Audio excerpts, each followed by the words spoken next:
Welcome aboard, all you wonderful groomers, pet stylists, and canine cosmetologists. You found the Traveling Groomers podcast, where we discuss lessons learned from mobile and house call grooming. I'm one of your hosts, Chris Bear Anthony. Any moment now, we'll be joined by my co-host and friend, retired mobile groomer and educator extraordinaire, Mary Oquendo, and very likely a special guest to help us chat about all things grooming, grooming industry related, and just plain fun digressions that I will totally wrangle back to topic. Grab those travel mugs and climb aboard to see where today's topic will bring us. Let's roll! All right, guys, we are back for part 2 of our panel from Groomed. Welcome to episode number 252, by the way. Even when I'm in charge, I don't remember to put that at the beginning. Meh, it's close enough.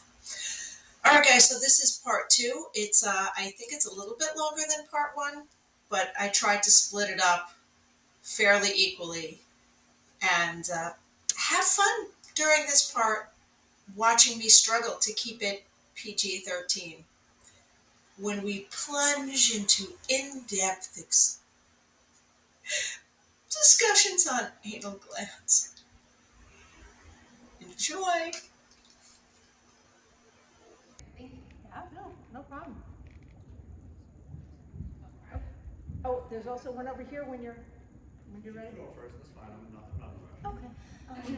So going back to the anxiety and fear-free and stuff, now I've never even taken a fear-free course, so sorry if I say anything out loud. Yeah. We, at our someone, we do allow, we let the dogs come back, but we tell them, ask your vet about some anxiety medicine, Sure. sedatives, something like that. We won't give them to them ourselves. Right. But we'll let them pet parents Yes. and see how it goes. Is there anything we should be looking for as far as symptom-wise that while a dog is sedated? Yeah, What so, we should look yeah, at? and there's different levels of this because I know that some grooming facilities don't want the dogs to be sedated at all. I've encountered that with certain groomers where they're like, we just don't want to take the risk, we don't want to have the liability, because there's different levels of sedation.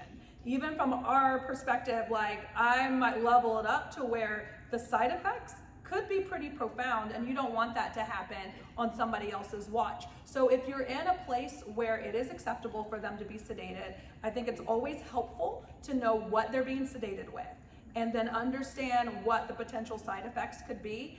What I would watch out for is heavy panting and profound lethargy and nausea. Those are 3 generic categories of symptoms that might indicate that this is too much, or this is, we're not regulated well in this particular, or if it's not working. If it's not working, that's another one. And that's a general one, if those are severe signs of Yes. stress and that something's wrong in general. But this is exactly why I don't like working with sedated Yeah. dogs, because you're talking about the medications and the side effects. And I'm like, that sounds like a vet 100%, business to me. 100%. That knowing medications Yeah. and dosage and side effects, I'm like, if they need it like that, it should be done in a vet grooming- clinic. in a vet clinic that So- has grooming, where if there is a problem, they're right there. I agree. Or So, even at a PetSmart with the Banfield, yeah. where they're working with the Banfield.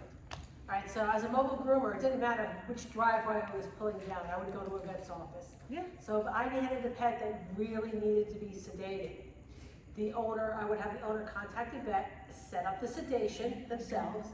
I would come in, groom the pet, and then tech or whoever's there to monitor the sedation. Yeah. Okay? That would be the only way for me personally, I was doing a sedated pet. Okay. So the pet owner pays the vet, the pet owner pays me, Yeah. and there's no other middleman. So I didn't pay the vet. Yeah. It was Right. totally set up by the owner. And then there's 2 levels too, because I think when we're talking about behavioral modification or behavioral enhancement opportunities, there's sedation, but then there's also anti-anxiety. Yeah, we do more anti. Okay, Yeah, so yeah. that I know is, that trazodone is yeah, that's more of like, it's strong, so I think that's why it's. yeah, trazodone is fairly benign unless you give too much of it, right? So I think with the anxiety component, these are medications that often pets are already on and living their day-to-day life with, and maybe you're just making sure the pet parent's giving the dose before they head in. You know, if you feel comfortable with that, that's fine. But I agree, like from like a sedated standpoint, you don't want to touch that with a 10-foot pole. Yeah. And even still, I still do not want to do pets on any kind of anxiety medication. But it's my business. Yeah. You know what? Guess what? I get to set the rules for my business. I do not have to do anything I don't want. And when we finally get around to anal glands and hair plugging, Which I'm so surprised you guys haven't asked about this yet. that's going to be the same thing. This is my business. I had literally over the 20 plus years I was grooming, lost one client because I wouldn't do anal glands. Yeah.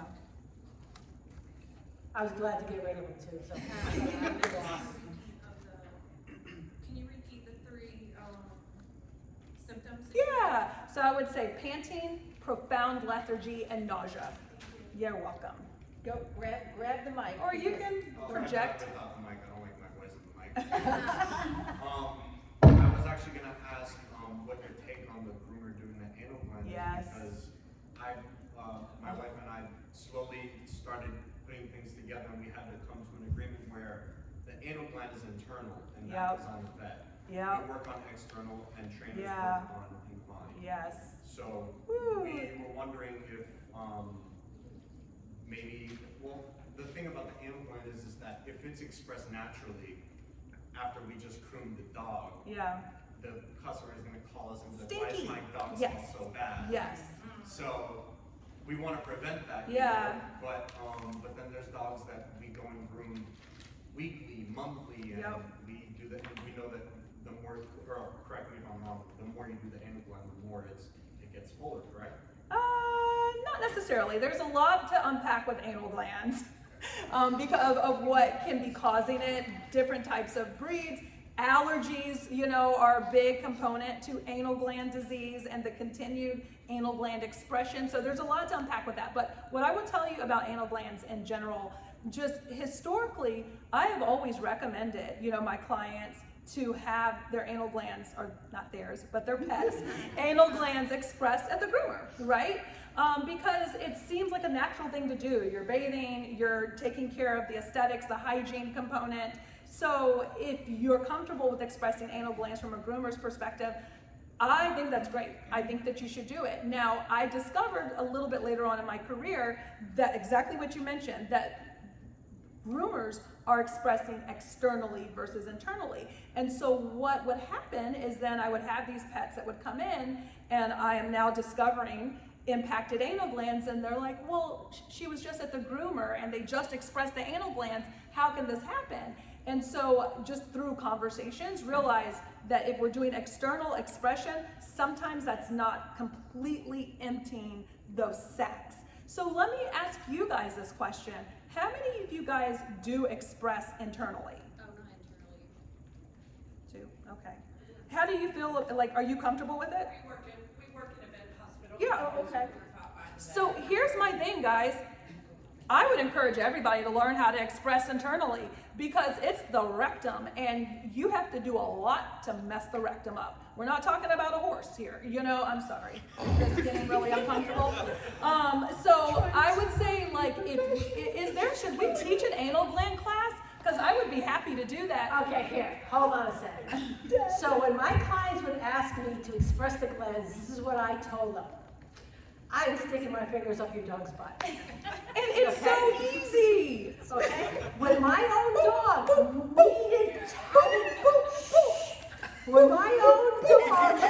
needed to have it done, I took him to the vet smacked on the glove, took care of it, and I'm just watching, and she gives me the bill, and I'm like, you didn't charge me enough. Can I tip you? Do vets get tipped? No. Because I think I want to tip you. What she charged me was not enough. Guys, it's a gland. It is Stick a my gland. finger. I'm sorry. I will die on this hill, okay? So basically, Mary, what you're saying is it's extra for what stuff? So here we go. I like this. I like this. I like where we're going. If you get the training, you feel comfortable with it, charge more for it. So I mean, I understand everyone takes a stance on on it, but I'm gonna throw it back that vets, we absolutely despise expressing anal glands. We're like, why can't you just go to the groomer? Well, what do you want us to do? What? Not in my hood. I'm like, can somebody else express these anal glands? Okay. Oh my Now goodness. see, that may be a state issue. It may be a Because state It may be a issue. state issue because that is technically manipulating something inside of the dog. I'm trying so hard to be professional, and if y'all are listening to the Traveling Groomers podcast, you have a notion of what's not coming out of my mouth right now. You want me to drink, Mary, for this? I feel like I'm gonna teach an anal gland class. Would you guys come to it? Yes, I would. Okay, because I feel like I was expressing anal glands before I went to vet school as a vet assistant. Before I even knew anything about anatomy, I was. Can we put all this stuff in the title? Can you teach that class virtually, or that has to be in person? You know, I could do it either way. All right, then please. Will it be a live demo? I will ask my dog if he's okay with that. Did you have a follow-up with the anal glands? Yeah, but I lost it. It's just Groomers anal gland. I'm sorry. And No, so, don't be sorry. I'm not grossed out. It's just you hear the word so many times. No, I mean, to be clear, I'm not grossed out, I'm just trying to keep things PG and professional, okay? yeah. I agree. Also the ear plugging. Okay, hold on a second. Where's the mic? Are you finished with the mic? I've been there. Okay. So, someone needs the mic over here. And then we'll get it over here, okay? Because I know like the ear plugging was the second part of this. Yes. Oh, okay, we will get to it. Okay, I got a question.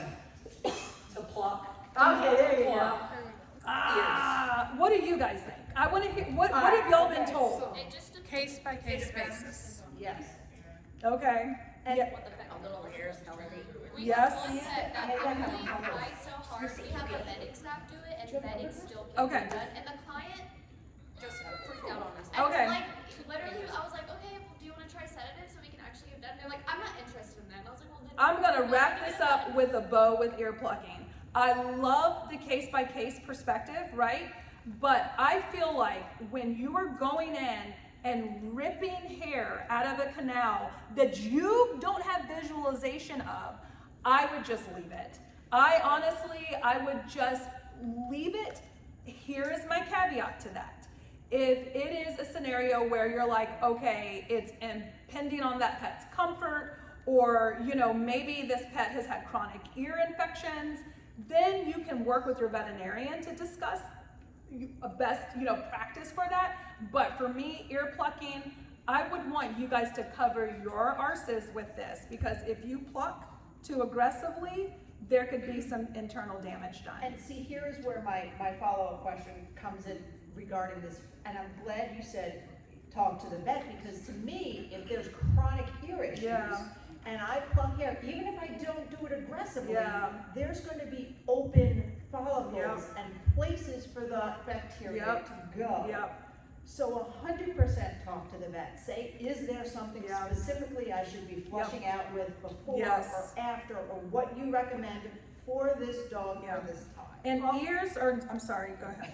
What I have found for dogs like golden retrievers who swim, who have the hairy ears, instead of plucking hair out of their ears, I would just shave the inside flap of the ear. I like that.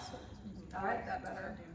I've seen Goldens going from chronic ear infections to zero ear infections because I shaved the inside of the ear flap so there was airflow. Yeah. Cavaliers.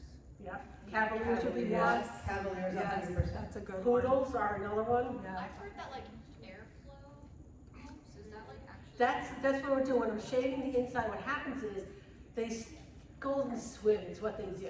I've done Goldens in lake communities where literally I have groomed the dog, they have put him in the house, the owner lets him out of the house, they go down to the lake. Yep. I just groomed your dog. Yeah. But their ears are consistently wet, okay? And that there's no air gets into the ear canal because of it. And so other times it's not even that it's wet, it's just so much air there. And Springer Spaniels are another one. Yeah. And if you think about, like, picture a Cavalier ear, if you think about how the inside flap of that looks, it's not so much the hair in the ear canal, it's all the hair on the ear that's covering it, that's not allowing the air circulation and not letting the ear get dry. I would say 90% of my chronic otitis externas, which is just a fancy way of saying ear infections, 90% of them I manage without having to pluck the hair from within the canal. I think for a lot of our pet parents, it's an aesthetic thing for them, and it's not actually serving a true purpose. So, Hemostat or no hemostat? Because I crank it out. yeah. You do the to keep it twist up- and pull. Listen, I don't strip the ear. Yes. We're very careful. about Right. that. But I've had 2 vets in town say, use a hemostat. Yeah. Because if you're pulling, you're Yeah. getting it all anyway. So hemostats are gonna make it at least a little bit more accurate, right? Because you can, if you guys aren't familiar what a hemostat is, it's a curved, tool that can fit into the canal. If you've done it for years and you feel comfortable with it and you haven't had any challenges, then of course you have to go with where your comfort But we level also is. clean it out. Yes. We clean the ear Yes. as well. We don't just pull After dirty. you pluck it. Like Yes, we have- after it's plucked. we Yeah. With a polymer. I will just say that there have been some scenarios because unless you have an otoscope, one of those things that you're looking down in that ear canal to make sure that there's not any tiny little pulls or lesions, then just be very, very careful. Just be very careful. And with some it. some of them you Yeah. can see where it's skin. some of it. Exactly. And just because you can see it, remember their ear canal is not like ours. Ours are, theirs are, Can't see it. Yeah. so most of it you can't see. You can't see without that. Gosh, okay, so I had an ear infection question. Uh-oh, yes, this is a good one. Because this one kills me, and this deals with water in the ears. Yeah, The way my brain works, Yeah. and if I'm wrong, tell me, explain it to me so I can Okay. understand it. Yep.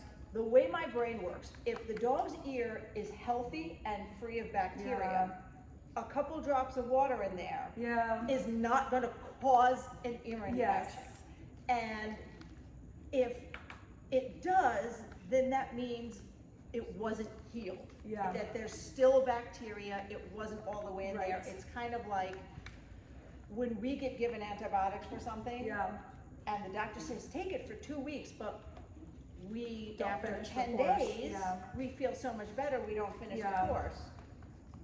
I mean, is it a chicken or the egg? I was kind of gonna say, scenario? this is always a dicey conversation because I've heard it too, like I'll have a client that comes in, now the dog's ears are raging red and they're shaking their head. Well, I just took Fido to the groomer and now this has happened. I never circle back to that and say, well, this is the origin of why this pet has an ear infection because it doesn't make sense, right? So of course, you don't wanna put a bunch of water in the ear canal. Yeah. And if you do happen to get water in the ear canal, yes, it's a dark environment where moisture is only going to enhance or optimize for organisms, whether it's bacteria or yeast or the combination, to grow. So we should all be very careful, not just you guys, but vets as well, to make sure that we're not getting, too much water in the canal. But I wouldn't say that water causes an ear infection. Because we have been told that Yeah. to our faces as groomers. And I'm like, well, doesn't bacteria cause infections? And we've been told. There's it's the a water. little bit of a relationship because it's the living organism. Smile. Hi. Where there's bacteria and where there's fungus, where there's a mixed population of the two. Yes. But the environment can sometimes make it more favorable for those invaders to grow. So I would still say that there is a connection with moisture. There is a connection. So, I don't want you guys to go and say, oh, we can just spray the ears and everything's gonna be fine because Dr. Callie Harris said it's okay. But what I'm telling you is that there is a connection between living organisms that are gonna grow in the canal and promoting a more favorable environment. So we just need to be very careful. I didn't know if somebody else was. No, grab the mic. So, how do we, like, say we have, because I have several very old school vets Yep. that disagree with the current research on anal glands and ear plucking. Okay. Tell me specifically, what are they disagreeing? Groomers should pluck ears clean thoroughly Oof. and express anal glands at every appointment. Okay. I used to work for one like that, and I did it while I was there because she was the boss. Yeah. Did you do it internally or externally? I did it externally. I absolutely refused to do it internally. I'm like, right there. It's not Where are because my of the gross gloves? thing. It's not because of the gross thing. It's because I was not allowed to give an intramuscular shot of antecedent on a sedated pet. Yeah. I was not going to do an invasive medical procedure that, if I did it wrong, could have extreme reactions. Yeah. They're buried. Then If I had I know you weren't asking me, sorry. Dr. No, Bennett. well, no, please. What I would do is write up a very specific waiver Yeah. and say, have the vet sign it. I, vet's name, direct, groomer business name, to plug the ears clean and externally express the anal, and spell out in there, externally express the anal glands every visit, and date it, and have them redo it every year. Because here's at the end of the day, if you were to poll like 10 groomers, 10 veterinarians, we're all gonna have a different approach to this. And so it really is gonna come back to the power that you guys should all feel in your individual seats, on your comfort zone, your comfort level, your education with this information. If you feel like you're uncomfortable with that, and that vet is still like, you gotta do this, I love that. CYA, cover it guys, cover it, because you don't want it to come back and bite you, right? And 1 in 10 clients might look at that and go, why is the groomer CYA so hard? Yeah. Is there going to be an issue here? When I had a client bring me a bottle of Selsun Blue because the vet said so. Okay? I'm like, okay. You have your vet smack a prescription label on this bottle. That's right, And I'll use it. Okay? Without a prescription label, I'm not using it. The next time they came, there was a prescription label on it. We do listen. I'm like, okay. I am still standing firm though with the anal gland conversation. I just want us to get, No, she just doesn't want to do it. I don't. We've had this conversation and I want to teach it, because if I was doing it at the age of 18 without any experience, I know you experts, if you want to, can express anal glands. Now, if you don't want to, I get it. I understand. Don't stick your finger. It's not about the grossness. I'm. Yeah. Oh, no, it's totally I gotta. for me. Listen, I don't care about I that. hope the WPA forgives me, and if any of y'all are offended, tell me to my face and you'll get a personalized apology, but I've been grooming for over 20 years. I am a married woman of 50. I'm not starting butt stuff now. Well, I heard that. I love it. I mean, I'll take your class. Yes, I'm But I don't know teaching if I'm it. starting. I won't even charge you guys for it. Okay, I know we talked a lot about butts. It's a major issue. It is a major, it is. Listen, 3/4 of these questions Yes. are all about anal. Yes. Okay? Ear plugging and anal glands Yeah. is over half of that. Okay, whoever wants to grab the mic. Whoever. Right, it's right in the Has middle. anybody else been told that that's like illegal? Like that's what I was always told. It's considered practicing vet med, and you're not supposed to do that. Might depend on your state. Okay. But here's the It thing. can be a liability is the only thing that I've been. What I would say in the state, when I was in Connecticut, in the state of Connecticut, unfortunately, I can't do it either. They're not gonna look it up, even if it was. Yeah. Okay? Who are they gonna call? Ghostbusters. Yes. Now, I will say, before we move on, horses, like large animals, it is a major liability to do anything in an anal capacity. When I was in vet school, that was like our biggest fear, were rectal tears in like large animal. So I absolutely can go along with that. Well, that's what I was gonna ask, is like, how much damage could we cause? I've never caused damage, but I mean, it's like. We've had a She's slowly putting it down. So here's the thing, if I have like a chalkboard, so here's the thing, like, yes, it's the rectum, yes, in a disease state, you can cause damage, but it is such a stretchy part of the body. Think about what has to come out. Think about what is coming out of it. And sometimes it is voluminous. So it can. I'm thinking maybe for women entrepreneurs, we do have to edit this a little bit. So I would say if you're going in there with like a sharp instrument, other than your finger, then yeah, there's an opportunity for some damage, but. Show your nails. No stilettos. Yeah, clip your fingernails. Groomers have stiletto nails, don't do it internally. Double glove, but to answer your question, like if the animal's moving, so this is what I would say, because I don't want now everybody to be like, well, I'm gonna start, internally expressing anal glands. You also have to have a willing pet for this as well.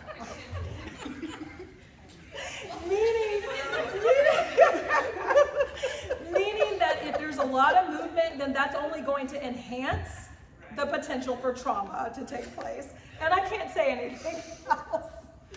All right, shall we move it along? Come get the mic. Come get the mic. Are you going to ask about anal glands? Actually, we need to, but please something else before I die. No, my question's about allergies. Oh, yay!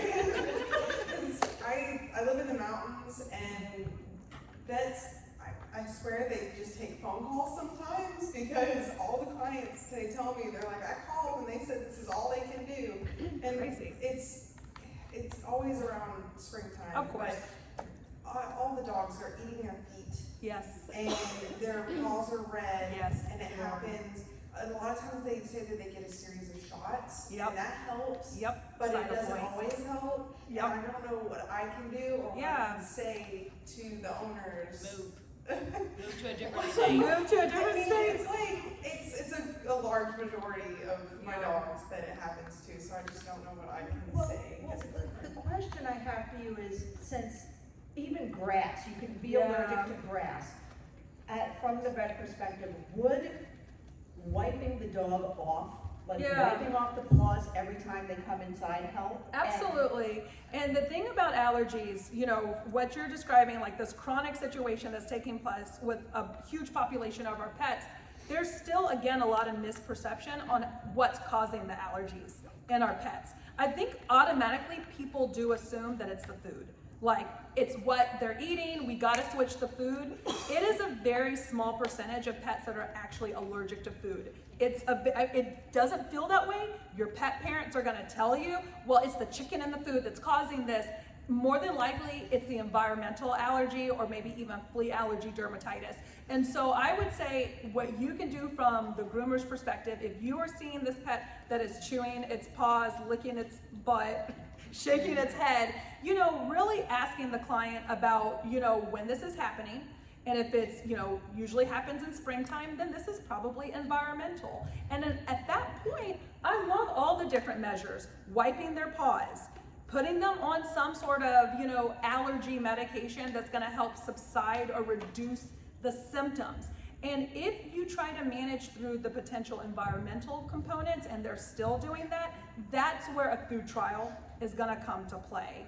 Allergies are the bane of most veterinarians' existence. It's just something that never is going to go away. It's just how we can work together to intervene and see how we can at least subside the symptoms that are taking place. A suggestion for those owners is maybe to put a little tray by the door, it's filled with water, and the dog can step in the water, rinse off the paws, and then come in. The owner's not really doing anything. Then just dump the water, put fresh water in. Or, Gotta grab the mic. this isn't a question, it's an upsell. So allergy season, environmental toxins, instead of, you could of course recommend all of that, but you could also just recommend, why don't you bring your pet in for weekly baths this season? Yeah, that's a good one. Love that. Yeah, because especially as the expert for skin, for coat, to help you through this period that's going to be a little bit challenging, let me work with you. Let me work with you on this. And you said a key thing that I don't think the mic picked up. You said, as a dog owner with allergies. During allergy season, every time that dog even if you have a yard and all you do is let the dog in and out of the yard, that dog is now bringing pollen into your home every time. So weekly baths to maintain your allergy issues could also be a huge help. All right, there is a question on the list I really want to make sure we have time to get for. Okay. And that is grooming older dogs, because that was my specialty when I was a mobile groomer. A lot, in fact, most of my clients, probably about 75% of my clients were age 10 and over. And I did a lot of one-time. This is where I got a lot of vet referrals from. They would send me the 14, 15, 16-year-old dogs because I was comfortable grooming them. Yeah. Okay? I had a relationship with the other area groomers. When that dog, that lab is now 14 years old, they are no longer comfortable grooming it, but the family also has like an 8-year-old dog and a 3-year-old dog. It was a no poaching policy. They would send me the 14-year-old dog, but I would not poach the other 2 younger dogs, okay? So it was having that networking with other people. So now grooming senior dogs, and this is the way I would work it. So when my clients were in and around 9 years of age, they would get what I would call the old lady speech. And this is before this is even an issue. The dog is young and healthy. Owners are not looking at the dog thinking, oh my God, my dog's gonna die soon, all right? So they have a clear mind. Around 9 years old, this is the old lady speech. At some point, your dog's grooming needs are going to change, right? So in the case of like a short-coated dog, instead of coming every 6 weeks, I might say this is now a 3-month dog, okay? For that 3-month or that 8-week-old dog with coat that needs more grooming, we need to bump it up. Or we can groom what I like to call an installment plan, okay? Your dog, you want the dog, so I had a golden retriever and they wanted the dog in a puppy cut. So that means bath, dry, clip, okay? Those 3 steps can be really long for a senior golden, okay? So we could do it a couple of different ways. I can clip and bathe, most certainly not gonna look the greatest, okay? I could bathe one day, all right? They can air dry at home, and another day or so I can come in and do the clip. It'll look better, okay? We can just simply do whatever I can in a day, but if we break it up, I'm a mobile groomer. That's separate appointments. Now drives the price of grooming up. Or they can go to a shop now where the dog can get a break, okay? So you can bathe the dog in a shop, kennel dry the dog, give him a time to relax, go up and then groom the dog throughout the day, all right? So they're always giving senior pets options. And I have 2 things from that list that I wanted to touch on. And the second one is very close to what you just said, but the first one, we almost answered, but we didn't fully, so I just wanted to go over. There was a question on that, on finding partnerships with pet estheticians. So I just wanted to clarify, if your vet wants to do that, fantastic, but they are tired and overworked too. You need to be the pet esthetician that you have the partnership with. Yeah. You need to go out because that marries so well with what you're already doing, what we're already doing for skin and coat. So if that's something that you want to do, that you're interested in, that enough to say, I need to have a partnership with a pet esthetician, you need to be the pet esthetician. So we talked about some of the great classes already. One other thing too, you have to be able to know when to stop grooming a senior dog or a senior cat. Yes. You have to pay attention to this pet, all right? Because they're going to tire easily, and you don't want to make this a miserable experience. And this is why we have these conversations ahead of time, so the owner is aware that at this point, we're going to make changes that is not going to be a surprise to them. Hey, remember we talked about my old lady speech we had? Yeah, well, we're coming up on it now, okay? So now it's in the back of the mind. This is how things are going to change. And that also goes for the heart failure. Yeah. That also goes, you have to watch and keep an eye and track it and know when is when. I want to say something about senior pets because this is an area that I'm very passionate about from a vet med perspective, because this is the thing that maybe you guys are noticing. Pets are living longer.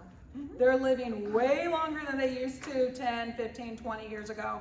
Back when I first started vet school, I would say Fido might get 12 years and then Fido's probably gonna die. Now I'm like, Fido can live to about 20.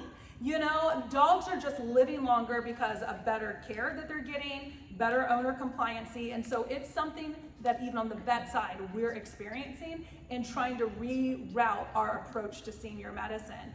Mary already hit this on the head perfectly as far as having a talk ahead of time. I'm going to even challenge or encourage you guys to make it even earlier, because at age 7 is actually when pets are identified as being senior. Now, that is exactly when they're still happy bouncing around doing their normal thing, but at age 7, technically from a cellular standpoint, that is when they are considered senior. They become geriatric at like 12 and above. So having the conversation, exactly what she said, ahead of time to prepare the pet parent and what may come. I will tell you again, I mentioned this before, the story of my 18-year-old Pomeranian and also my almost 17-year-old Corgi Terrier mix that I just put to sleep right before Christmas. It was my groomers that were able to provide that confident spiel on now is the time to consider alternative options for Mickey, for Brittany. So take that ownership and feel good about it, but start it early so then it's not hitting the pet parent across the face. Whew. Okay, we're going to take a very quick breather. And because this was recorded live, I just want to take a moment and I'm going to bring this to you with limited commercial interruptions. That's right. I still want to thank our sponsors, especially since they were all there at the Atlanta Pet Fair. It was fantastic. I got to get to Ray Pet to order my towels because I was running low, and I absolutely rely on those wet pet towels to run my house call grooming business. I got to spend quality time with Mary and talk about positive educational training and some of the wonderful directions it's going to be going in the next year. I got to visit with Andis and stop by their booth. There is a clipper I have my eye on. I have got to admit, I'm an Andis girl. I've even converted to their trimmers now for the feet and the little touch-ups when I just need to grab something that's not connected to my Hanby hair vac, because I got to also stop by and visit with the team at Hanby, see some of the latest innovations they're putting in their grooming vans, because they never stop. They never stop coming out with new things. And saving the best for last, coming out with new things at Atlanta Pet Fair. Do you hear that? Yeah, I kind of don't either. This is Evolution's brand new Diamond Dust line of shears that I finally got my hands on at Atlanta Pet Fair. Ladies and gentlemen, this shear doesn't so much cut hair super precisely as the hair sees it coming and swoons out of the way in sheer overwhelmedness, because this is one of the best things I've ever had in my hand. Take that as you will. All right, so I did want to thank all of our sponsors for making this podcast possible. And the next time you're at a trade show or you're thinking you want to try something new or any of these products or education, check out our sponsors, because they really do support us as groomers. Okay, I said limited commercial interruption. All right, back to the show.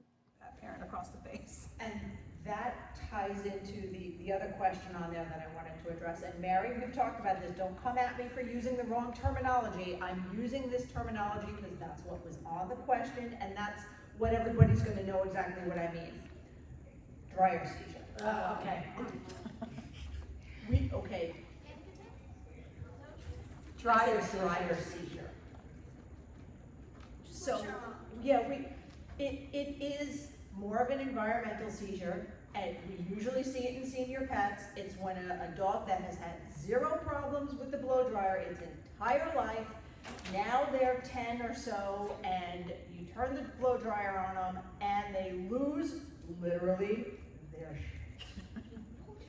and they poop or they lose control of their bowels, they may urinate, they may defecate, they start barking, they go, oh, and it's not just the bark, it's this. They usually stay upright for whatever reason, but not always, it depends. But the correct term is more environmental seizure. Yeah. But here's one thing I want to add to it. So every seizure has a trigger. Something caused the seizure, all right? And in this case, sometimes it's the high velocity dryer, whether it's the pitch or the sound, I don't know. But also, sometimes it's anxiety. Anxiety can get to the point where it leads to a seizure. Seizure is a seizure is a seizure. So whatever you're going to call it, it is still a seizure. Lights are on, nobody's home. So there's ways around this. Pet has had that dryer seizure, okay? For me, all right, this is a first seizure, okay? I'm not necessarily 100% certain it's the dryer. There could be something else. Yes. First seizure is an emergency. This pet needs to see the vet, okay? Yes. Once it's established, we can work around this, okay? I have found happy hoodies are phenomenal. Yeah. I had a golden retriever where I couldn't dry it. I could do everything but dry. I mean, totally, all right? That dog, after the dog had his bath, the owner would come out, he would with a blanket, and he would carry his golden retriever into the house, lay him in front of the fireplace, turn the fireplace on for him, and it was only missing the book, the pipe, and the hot chocolate, okay? I've told them on more than one occasion, when I die, I want to come back as a dog in your house, okay? But nothing was helping as far as the seizure was concerned. I've had a lot of dogs where the happy hoodie goes on, all right? And we can dry up to the shoulders, all right? And you can see it happening. So seizure has different stages.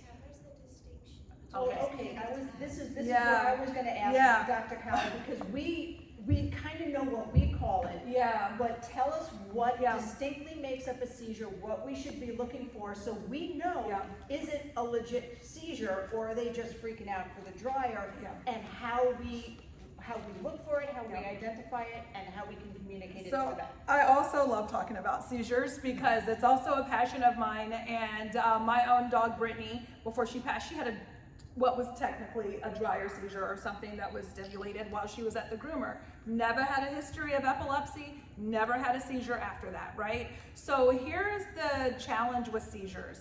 A lot of times it's gonna fall under the broad category of idiopathic epilepsy, meaning I have no idea why this is happening. And so from a vet's perspective, when we have patients that we hear about having a seizure at the groomer or out the dog park or at home, we're going to treat it all the same initially. Where we want to do a deep dive into what may be causing it, we want to do a workup, blood work, x-rays, maybe seeing a neurologist if they'll walk that walk with us, but we're going to treat all seizures the same. Now let's say you make the recommendations, they go through the workup, and there's no classification of it. It's like, okay, we don't know why this is happening, so it's idiopathic, unknown origin.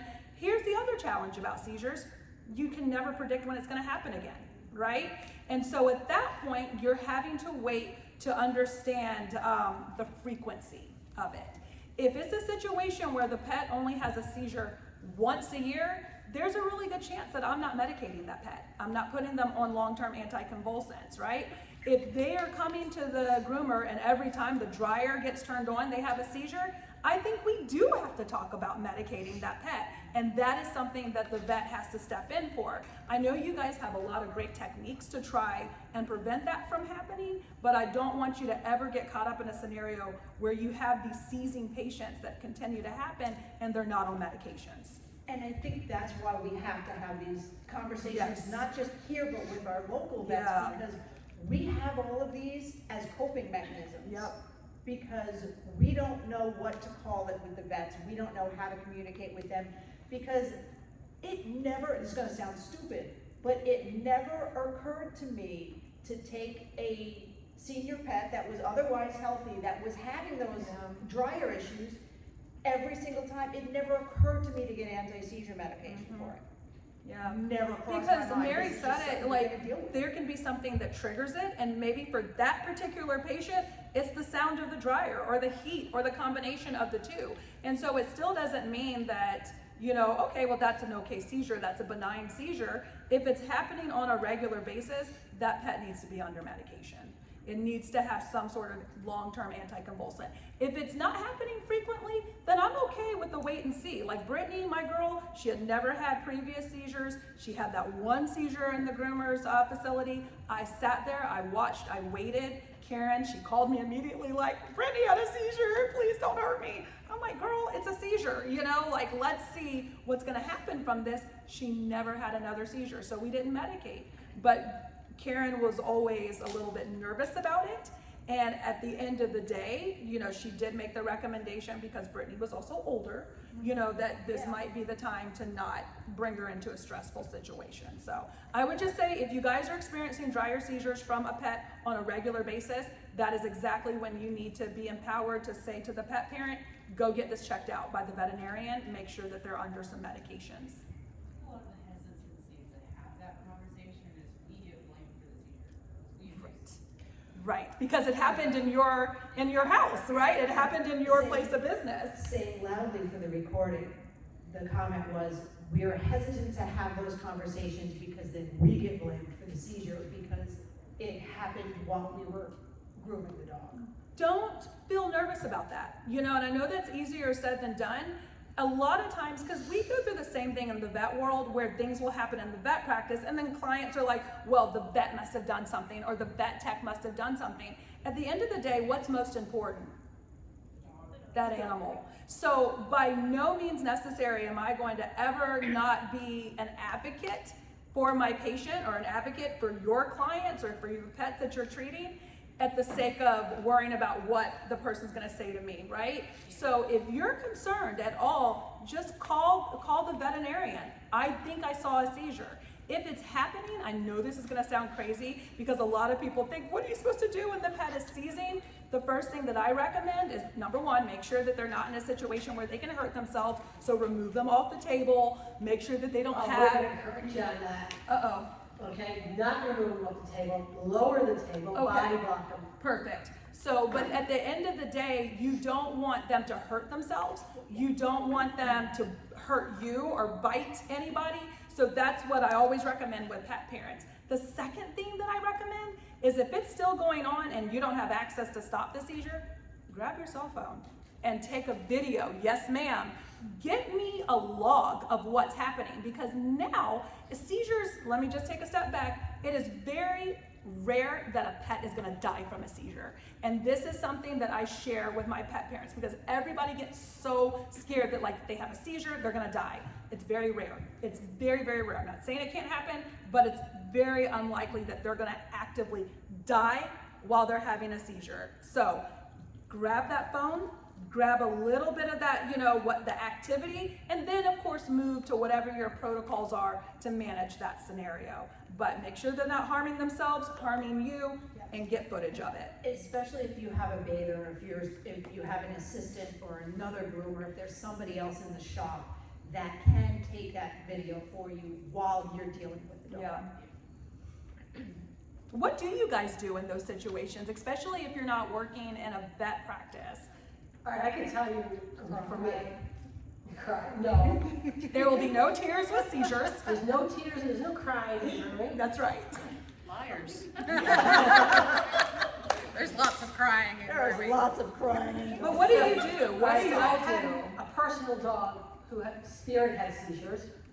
All right, and I've had client dogs. So for a client dog, this was my philosophy. Okay, if that dog has a seizure, for me the groom is over with. Sure. Because after the seizure is done, they're still not right. Okay. That's called the post-ictal period. Yeah. And the post-ictal period can be very different from dog to dog to dog to dog. Yes. So I had a client who ended up having to put her golden retriever down because she turned into Cujo after that was her post-ictal stage. Yeah. Spirit's post-ictal phase, this is my arthritic husky, okay? He would walk around the deck in circles for hours, all right? Literally until he was ready to pass out, okay? Sometimes it's nothing, all right? But there is a phase. Sometimes their blood sugar rises, sometimes it drops, the body temperature will rise. You have to be prepared for this. So for me, For me, the groom was over. I didn't care. Yeah, it's done. It's done, it's over. Sure. End discussion. In the case of most of the time that I saw seizures as a groomer was because of the dryer, okay? So it didn't occur to me to say, hey, take this dog to the vet, okay? Stop drying the dog. Take away the trigger. And I always knew those dogs that were gonna have a problem with it because they're in the tub, they're not on the table yet, but they're looking at the table, and now they're getting a little dancy, okay? I put them up on the table, and now they're whining, okay? They're expecting that dryer. They are, and in that case, I'm thinking it's more anxiety induced. Sure. They're working their self up into a seizure, all right? When they realized that they were not getting dried anymore, it changed the whole ballgame on it. And that's a conversation we have with the owners. You know what? I can't dry your dog. It's as simple as that. Yeah. If you want your dog dried, maybe the kennel dryer will be fine. Yeah. You know, that's a shot, that's not me. But what do you guys do in the moment of the seizure? Okay, the moment of the seizure, we let them have the seizure. Stop, and then what do you do at that point? Are you calling the vet? Are you calling the pet parent? We're Not calling until the vet. seizure's over. Okay. My hands are on that dog's back. Got it. Yeah. Okay. Making Not sure until they're the not seizure. Got hurting it. themselves. Okay, that's helpful to know because every seizure is going to do something different.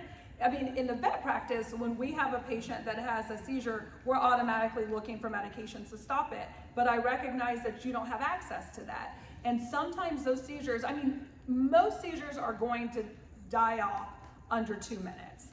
The ones that last for a really long time, that's when we consider that status epilepticus, and that's a completely different condition that requires immediate intervention. So if you are having these pets that are seizing and it's going beyond 2 minutes, that is actually when I would be loading them up and taking them to like a local vet clinic. That's what, I used to work at a vet clinic, that was our thing, you start counting. Yep. Just start counting, Yeah. and when you get to that point, then you know it's bad. And as Mary mentioned, there's different categories to a seizure. There's a pre-ictal phase where this is before the seizure actually takes place, where they can have some changes that are very subtle, you know, seeming anxious, seeming clingy, hiding. If you notice that Fido's, who's normally super happy when they come into the groomer's office, if you notice that something's off, already your light should be on. Like, something's happening with the way that we're interacting right now, and now it's time to kind of keep an even closer eye. The next part of the seizure is the actual seizure period. So that's the ictal phase. And then the post-ictal phase, as she mentioned, at the end of the seizure, that can last for hours. And so that's also still a time where if you have that pet that is no longer actively seizing, but they still seem very mentally inappropriate, you should still also be reaching out to a veterinarian because that could also indicate another seizure might be on the way. So that's how I would approach it from a medical standpoint if I were in your shoes. So we work at a day clinic, training facility, boarding facility, daycare facility, and grooming. So Everything. It's It's your one-stop shop. It's a one-stop Correct. shop. So we have a lot of clients who want to do their full annual, get all their shots updated, Yep. then go into grooming. Would you say groom first, then vaccines? Because honestly, I don't like mixing the two. Yeah, I would say that's a They mix in with the status They need stat. to come before. Yeah, like maybe a couple of days before. I agree 100% with you. I would say that that's a big day for a pet. It is. That's a big experience. Now, if you're telling me like I have my happy-go-lucky pet patient that's coming in for just its distemper parvo vaccine and a fecal, it's done great for other stuff before, then sure, you can go have your, have a bath, go do those things. But if we're doing senior blood work, we are doing like a lot of different things throughout that vet visit, I would absolutely break it up because you don't want to like put them over the edge with that. Not to mention they're sore. Exactly. Yelp if I'm trying to brush extremely lightly. That's such a great point. Yeah, because especially where we give vaccines, right? We give it intramuscularly. Yeah. Sometimes we give it subcutaneously, but it can be a little bit uncomfortable. And here's another thing too, with the smaller dogs, like my small dogs, I do Benadryl shots with the vaccines because, especially Speedy, he gets reactions to it. Yeah. Right? So what if a pet has a vaccine reaction? Yes. Yeah. I mean, He gets very lethargic. He's obviously not well. There's no other way to describe it. He got a shot. He's sick. And this is even with a Benadryl shot. I never do like double vaccines, unless it's the vaccine that has like 4 of them in one. Yes. Yeah, well, whatever, we'll do that one, but it's still separate from like the rabies shot, you know? I had a question coattailing on the seizure stuff, emotional side versus business side too. Personally, especially with Mary's situation where you said you're done grooming after the seizure, how do you charge that? Okay, that's a good question. All right, so the question That is, is a good one. I stopped the groom because of the seizure. I'm getting the full price. Yeah. Okay, that's part of my terms and service. All right, mobile groomer, I pull down your driveway, the first hour is paid for. And that's why it's important to have service agreements in place. Because then you say, if the groom needs to be stopped for any reason, it's full prices. Yeah. And one thing I will say about waivers and stuff, what am I, a business lawyer in your state? State laws vary from state to state, so what might be legal if you're in Alabama may not be legal in Georgia. You want to make sure your waivers are legally enforceable. Well, and to think about it too, like charging for stuff, because this is something that veterinarians, we also struggle with. Everybody thinks because we work with animals, we just have this giving heart where we don't have bills to pay and we don't, need to put food on our tables, and you're in it for the love and the passion for pets, which we all are, but we still got to pay our bills too. I would say that maybe you didn't finish the groom, but you absolutely attended to that pet while he or she was having a medical emergency. That is valuable. That is worth your time, right? So I don't think that anyone should feel guilty about charging for that. So I have it's kind of a specific question. Being that we're a one-stop shop, what would Mike. For the recording. For the recording, because we okay, yeah, she knows what I'm doing. even I'm having trouble with this, Mike said. We have dogs. They have always come in. They used to only come in like once a year. It was a little Yorkie, and he would come in severely pelted, covered in shit and piss. Yes. There would, like, I'm no kidding, there was, like, You're speaking to the choir, we know what you're talking about. Hanging off of him. Yeah. Just, But of course it's our fault, Yeah. right, so, that, like, handling stuff like that. Like, is this a question of neglect? It is definitely. Are we worried about what's happening in between them coming to see you? On 100%. So this is also going to vary state by state, but veterinarians and pet care, workers, we are, depending on what state that you live in, are required to report. We're required to report when we are concerned. Okay, I'm gonna give you a sneaky answer, because are you going to say, because I've had this happen to me, are you going to say if you report it after, they say, well, they took care of it because they took it to get groomed? Yes. Yeah, that's what our Oh, daughter was coming. We did call. She called. Yeah. She got in trouble All right, so here's, from our doctor. yeah, I'm Okay. saying this on recording, here's a sneaky. All right, it's March, they just got their annual shakedown. You go on your phone, January 28th, call animal control on Skippy. You know they come in the spring. You know it's been 10 months. Do a wellness check. Well, now they're required to come in. Yeah, and I think it just depends, because this is a tough one, even again from a medical standpoint too. We always have to wear the lens of being the advocates for the voiceless. We have to. There's no way around it. And even if that's uncomfortable and we might get in trouble, you can at least rest your head knowing that you did the right thing, right? Documentation of every single time he comes in. So I feel like, if you have gotten in trouble, if you reported, it didn't go anywhere, you've gotten in trouble, then at the end of the day, you are getting into a situation where your hands may get a little bit tied. You can always ask for wellness checks or welfare checks, or encourage or have that pet come in maybe at an off time. Like, hey, just for funsies, I would like to see Fluffy here instead of 6 months from now, 3 months, just to kind of trip things up a little bit to where the client's like, okay, they're really monitoring. And maybe those clients, I have a lot of empathy in scenarios like this because there could be a situation where they don't realize that it's considered neglect. And so having a conversation with the client too is always... Yeah, there's the only problem with it is she makes sure she's not the one to drop off. Yeah. Oh no, she will take this dog and a carrier and leave him. Wow. Lay him down and walk out. Do you have her phone number? Yes. You have her address? Also, when you talk to the animal control officer, you can make an anonymous call. Sure. You can also say, I see where these people go for grooming, and I know they take pictures. Why don't you call the groomers and see if they have, and then, I sent all documentation. because documentation is very important. Anytime we get a matted dog, whether it's the 12th time we've seen them or the first time we've seen them come in matted, documentation is important, and you take those, because another thing, and we only have a couple minutes, but another thing we see a lot of, because there was an incident, the dog comes in pelted. Yeah.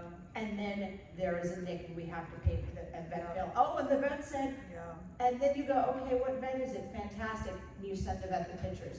I guarantee, and I'm totally speaking for you, I'm sorry, Yeah, but I guarantee if any vet worth their salt, if they're like, oh my God, this dog has nicks all over it, what's the problem? And they then see that the dog was so pelted, you had to almost deglove the That's pelting exactly what it is. with 10.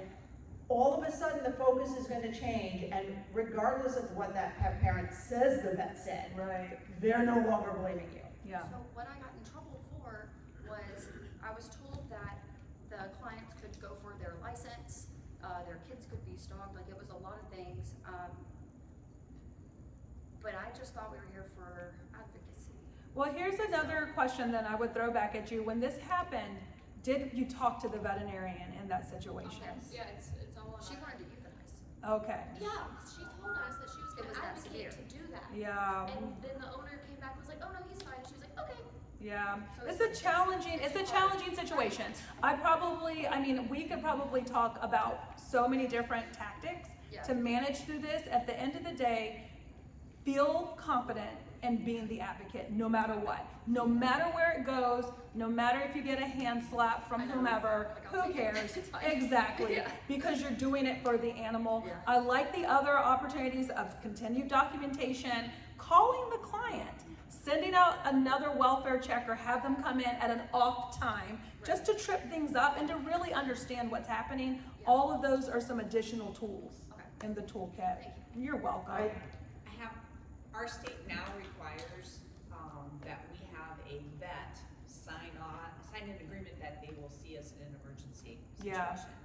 What's the best way to, my vet that I use is 17 minutes from my shop. Right. But there's one right around the corner from me. Yes. I mean, is it okay to go to that vet and say, hey, I have to have this signed by, are you willing to sign an emergency? 100%, and I think okay with that? 100%, because I think veterinarians, and this goes back to like the initial topic, at the start of 2 hours ago, which I can't believe 2 hours have already passed, but just establishing that partnership. If I had a groomer that came into my practice and asked these very specific questions to help manage the care of my patients or pets in general, I'm always going to be all ears for that. So if it makes more sense for that pet to go to the clinic that's closer, absolutely go ahead and establish that. Okay, we have one last question, okay? Okay, you said that most vets, generally speaking, are like really hard pressed for time. Getting that first establishment. Yeah. Do you think it would be better to approach it through an email or sort of call, like just a quick call? Okay, I'm gonna say, I'm gonna say, because you're gonna call the reception desk. All right? You're gonna speak to the people at the desk. That's the front door to that vet. All right? Start with them. All right? They're lovely people. Yeah, they're paid people. Yeah, but they're lovely people. You know what? They would love for you to come in with a box of donuts and say, hey, when you have time to schedule this, when is a good time? So you're not just walking into the vet's office. I like that approach. I like asking. When would it be a good time for me to talk about what I can offer? Are you open to hearing from me? I'm a groomer. My name is, what's your name? hey, I'm a great person, I'm right down the street. Would you mind talking about my services? And if they're like, I don't have time, then like, okay, fine, great. I'll check back another time. But more than likely, they're gonna be like, oh, well, now that you asked, let's see what can take place maybe an hour from now. That's when we have lunch or what have you. You know, here's another thing too. A lot of the area groomers, depending on your area, we get together for like get-togethers. You know, why don't you invite your local vets? Why don't you invite your local vets to like a lunch?